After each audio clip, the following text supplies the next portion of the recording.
বাণী রাষ্ট্র এবং ক্ষমতা আনতে চায় ওই জামাত যুদ্ধাপরাধীদের।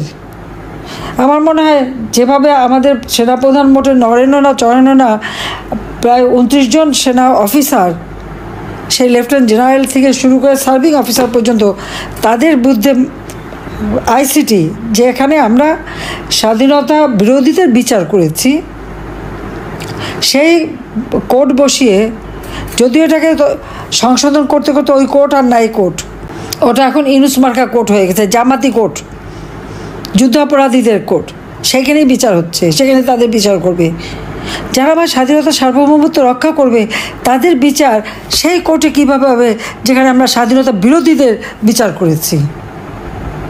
আর আমার সেনাপ্রধান এই ব্যাপারে কিছুই বলতে পারে না। উনি আইনের শাসনের কথা বলেন, কি সংবিধানের কথা বলে। ইউনুস কি সংবিধান মোতাবেক ক্ষমতা এসেছে? তা তো আসে নাই। ইউনুসের ক্ষমতা দখল তো সংবিধান মোতাবেক হয়নি। চিফ জাস্টিসকে মব মানে সন্ত্রাসী করে, সেই মব ভায়োলেন্স করে চিফ জাস্টিসকে সরিয়ে দেওয়া হলো, জজ সাহেবকে সরিয়ে দিয়ে সেখানে যাদেরকে বসানো হলো, ওটাও তো সাংবিধানিকভাবে সিদ্ধ না। অ্যাটর্নি জেনারেল অ্যাপয়েন্টমেন্ট, সেটাও সাংবিধানিকভাবে করা হয় নাই, কোনো নিয়ম নাই। তারপর আবার এই আইসিটি যে কোর্ট করা হয়েছে, সেটাও তো সংবিধান মোতাবেক করা হয়নি। তাহলে সেনাবাহিনীর সদস্যদের বিরুদ্ধে, অফিসারদের বিরুদ্ধে তারা যখন ওয়ারেন্ট ইস্যু করে, ওনারা সংবিধান মোতাবেক পদক্ষেপ নেবেন।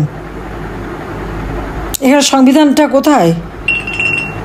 সাংবিধানিকভাবে পদক্ষেপ নেওয়া মানে কি এই সমস্ত অফিসারদেরকে একটা চরম অপমান, তার পরিবার পরিজন সবাই, তারা তো ভালো ভালো অফিসার, তাদের তো কর্মক্ষেত্রে কোনো রকম অপবাদ ছিল না, কিন্তু তাদের ক্যাশকে ভিক্টিমাইজ করা হচ্ছে।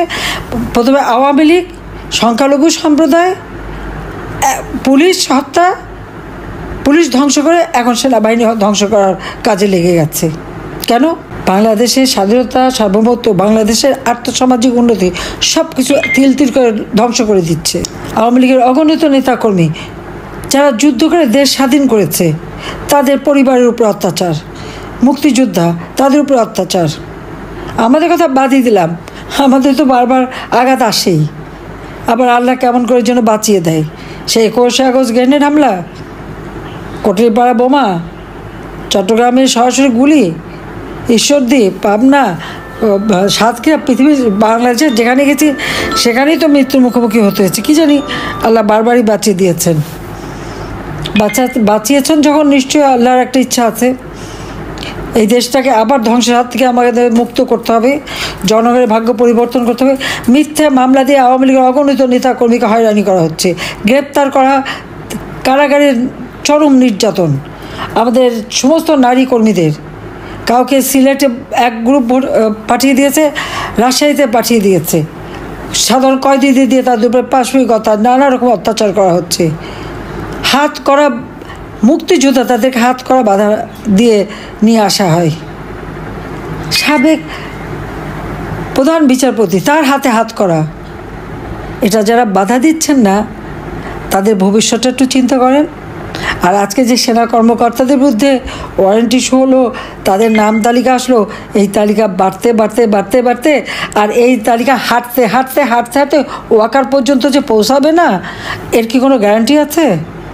যতই তেল মারুক, তাবেদারি করুক, জামাত, বিএনপি আর ইউনুসকে চিনতে সময় লাগবে। কারণ আমি চিনছি, আমি জানি যে তারা কী জিনিস, আমি দেখেছি। যখন বলতাম অনেকেরই হাতে ঘা লাগতো, আহা এরকম একটা ভালো মানুষের জন্য বলে। আরে যে মানুষটা আইন ভঙ্গ করে 6,000 টাকা বেতনের একটা এমডি পদে চাকরি করতো গ্রামীণ ব্যাংকে, বিশ্বব্যাপী মিথ্যা ছড়িয়ে দিল ওই ব্যাংক তার নিজের হাতে করা, অথচ তখনও সে সরকারি বেতন নেয়। এবং আইনে আছে 60 বছর বয়স পর্যন্ত এমডি থাকতে পারে, যে সেখানে আইন ভঙ্গ করে 70-71 বছর বয়স পর্যন্ত থেকে গেল। আর সেখান থেকে তাকে সে মামলা করে হেরে যে ছেড়ে দিতে বাধ্য হলো, তখন সে পদ্মা সেতুর টাকা হিলারি ক্লিন্টনকে বলে, সেই জোলেনস্কি ওয়ার্ল্ড ব্যাংকের প্রেসিডেন্ট, তাকে দিয়ে তার শেষ সময়, ভোটে কোনো পাস হয়নি, পদ্মা সেতুর টাকা বন্ধ করে দিল। বাংলাদেশের মানুষের আর্থসামাজিক উন্নয়নে যে সেতু আজকে অবদান রেখে যাচ্ছে, সেটা যারা বন্ধ করতে পারে, দেশের মানুষকে বঞ্চিত করতে পারে, সে কী ধরনের মানুষ হয় সেটা নিশ্চয়ই মানুষের চেনা উচিত ছিল, জানা উচিত ছিল। আমি যখন বলতাম সবারই একটু হাতে ঘা লাগতো, আহা নোবেল প্রাইজ পেয়ে আছে। উনি শান্তির জন্য কী করেছেন? গরিবের রক্ত চুষে খেয়েছেন, এখনও খাচ্ছে। তা আজকে আমি আমাদের নওগাঁর সমস্ত নেতাকর্মীকে বলবো যে এত অত্যাচার নির্যাতনের পরেও আপনারা যে সাহস দেখাচ্ছেন, আমাদের আওয়ামী লীগের তৃণমূলের নেতাকর্মী যে তারপরেও যে সাহস দিয়ে দাঁড়িয়েছেন, সব হারিয়েছেন, তারপরেও আপনারা রুখে দাঁড়িয়েছেন। আমি স্যালুট জানাই আপনাদের। গোপালগঞ্জে দেখেন, জীবনের মায়া করেনি, তারা কিন্তু ঠিকই প্রতিবাদ করেছে। জনতার শক্তি বড় শক্তি। আমি আপনাদেরকে অনুরোধ করব, আপনারা প্রত্যেক ঘরে ঘরে আমাদের উন্নয়নের বার্তা পৌঁছে দেবেন। এবং এখন যে মানুষের জীবনের যে ক্ষতিটা করে ফেললো, সেটা কিভাবে আমরা উন্নত করতে পারি, তাদের অর্থনৈতিক অবস্থার উন্নতি, তাদের জীবন মান নিশ্চিত করা, তাদের জীবনের নিরাপত্তা আমরা কীভাবে দিতে পারি, কিভাবে আমাদের উন্নয়নের গতিধারা অব্যাহত রাখতে পারি, বাংলাদেশ ওই উন্নয়নশীল দেশ হিসেবে উন্নত হয়ে আমরা 2041 সালের মধ্যে স্মার্ট বাংলাদেশ গড়ে তুলব, সেই যে প্রেক্ষিত পরিকল্পনা সেটার জন্য আমরা বাস্তবায়ন করতে পারি, জাতিসংঘের SDG যেন আমরা বাস্তবায়ন করতে পারি, সেই দিকে লক্ষ্য রেখেই আপনারা সবাই কাজ করবেন, সেটা আমি আহ্বান জানাচ্ছি। এবং যার যা কিছু আছে সেই নিয়ে প্রস্তুত হন এবং এদের বিরুদ্ধেও রুখে দাঁড়ান। এখন রুখে দাঁড়ানোর সময় হয়ে এসেছে। আমাদের ওই সেনা কর্মকর্তা সমস্ত অফিসারগুলিকে যে অপমান করা হচ্ছে, আমরা তাদের তীব্র নিন্দা জানাই, প্রতিবাদ জানাই। এবং আমি অবাক হয়ে যাই যে কীভাবে এদেরকে আইনের হাতে তুলে দেবে। কোথায় আইন? দেশে কোনো আইনের শাসন নাই, সরকার অবৈধ, তাদের সমস্ত কার্যক্রম অবৈধ। তাদের কাছে কেন এদেরকে দিতে হবে?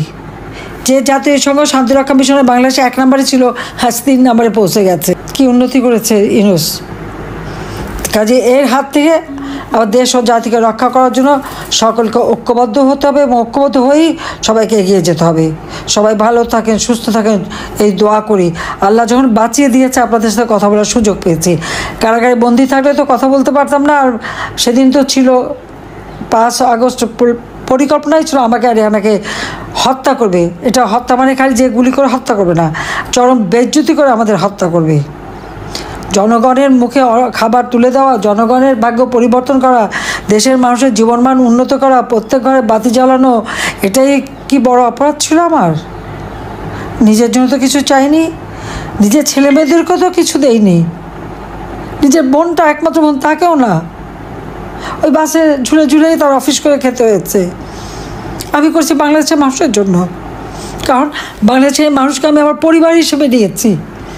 আর সেইভাবে প্রত্যেকটা মানুষ দলমত নির্বিশেষে সামাজিক নিরাপত্তা দিয়েছি, দলমত নির্বিশেষে। তাও বন্ধ করে দিয়েছে। বয়স্ক ভাতা, বিধবা ভাতা, প্রতিবন্ধী ভাতা, মুক্তিযোদ্ধা ভাতা সবই বন্ধ।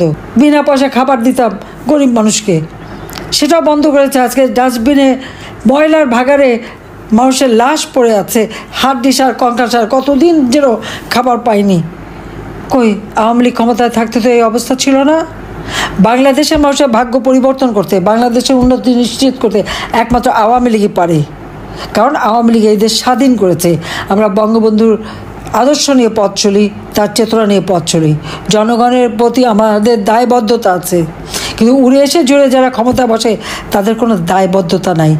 আসছে লুট করতে, লুট করে যাবে। দেখেন না, 2-4 মাসের মধ্যে সব একেবারে ফুলে ফেপে নাদুস নুদুস হয়ে, টাকা পয়সা, 1000 টাকার মালিক হয়ে, দামি জুতা, দামি ড্রেস, দামি পরে, আবার বসে থেকে ঠ্যাং ঝুলে জুতাও দেখায়, দামি গাড়ি ছাড়া চলতে পারে না।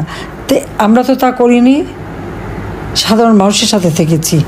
কাজে সবাইকে আমি এটুকু বলবো যে সবাইকে ঐক্যবদ্ধ হতে হবে, এই অন্যায় অবিচারের হাত থেকে দেশকে মুক্ত করতে হবে। এবং যারা আপনাদের ঘরবাড়ি জ্বালিয়েছে, অত্যাচার করে, তাদের প্রত্যেকের চেহারা ভুলে যাবেন না, সব মনে রাখেন। এবং যখন যেভাবে পারবেন তাদের ঠিকমতো শিক্ষা দিতে হবে। এদেরকে শিক্ষা দিতেই হবে। দেশকে রক্ষা করতে হবে, দেশের মানুষকে রক্ষা করতে হবে। এটাই আমাদের প্রতিজ্ঞা যে মুক্তিযুদ্ধের চেতনায় বাংলাদেশ এগিয়ে যাবে, উন্নত সমৃদ্ধ হবে। সবাইকে ধন্যবাদ। জয় বাংলা, জয় বঙ্গবন্ধু। বাংলাদেশ চিরজীবী হোক। খোদা হাফিজ।